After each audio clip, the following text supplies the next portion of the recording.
ይህነው እስልምና ምስጋና ይገባው ለሁሉ ፈጣሪ ባሮቼ በማለት ላደረገው ጥሪ ሰላትና ሰላም ውዳሴ ይድረሰው ለዛ አዛኝ ነቢይ ለማይመለከው የሰው ልጆች ሁሉ ገና ሲወለዱ ጨቅላ ሆነው ሳለ ሳይወላገዱ በኃያሉ ንጉሥ በሁሉ አለኝታ አረጋግጠው ነበር በብቸኛው ጌታ።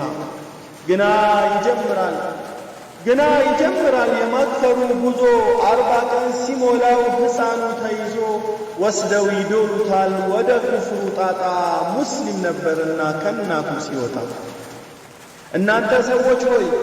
እናንተ ሰዎች ሆይ ወደ እስልምና ኑ በዓለማቱ ጌታ በአላህ እመኑ። የእናቴ አባቴ ማለቱን ተውና ጮሌነት ይበጃል አትኩኑ ሆናና እስልምና ይህ ነው ስሙኝ በጥሞና። አምላክ ብሎ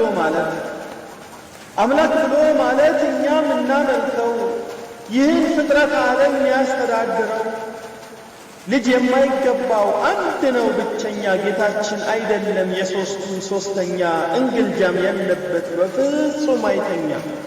ፈጣሪ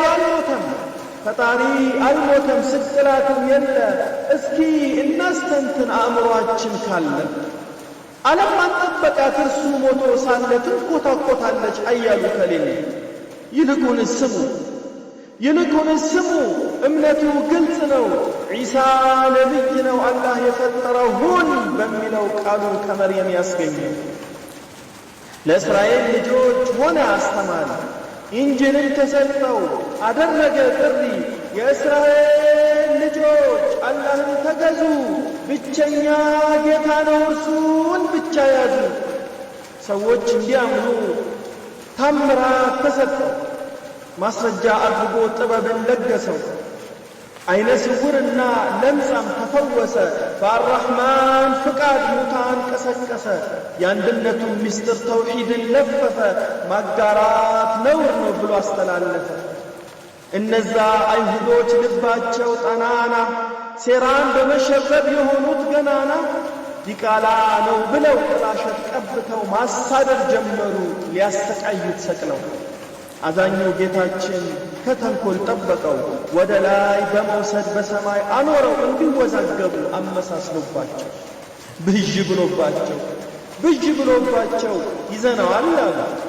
ተመሳሳዩን ሰው በመስቀል ሰቀሉ። እርግጥ ነው አልሞተም አልደረሰም ቀኑ እርሱ ሰማይ አለ ነግሮናል ቁርአኑ።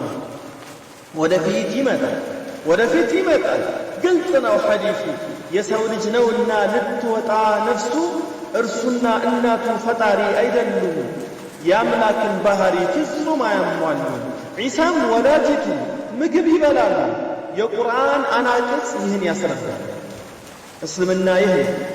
እስልምና ይህ ነው የገለጽኩላችሁ እውነትን ፈልጉ ምንም ሳትሰለቹ ጊዜውም ሳይረፍድ ሳይመጣ ሞታችሁ።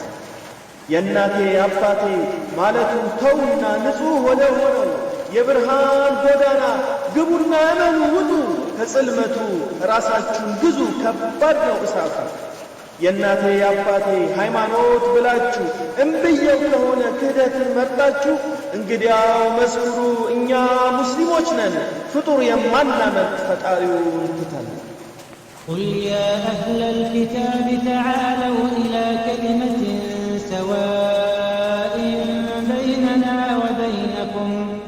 سواء بيننا وبينكم ألا نعبد إلا الله ولا نشرك به شيئا ولا يتخذ بعضنا بعضا أربابا من دون الله فإن تولوا فقولوا اشهدوا بأننا مسلمون.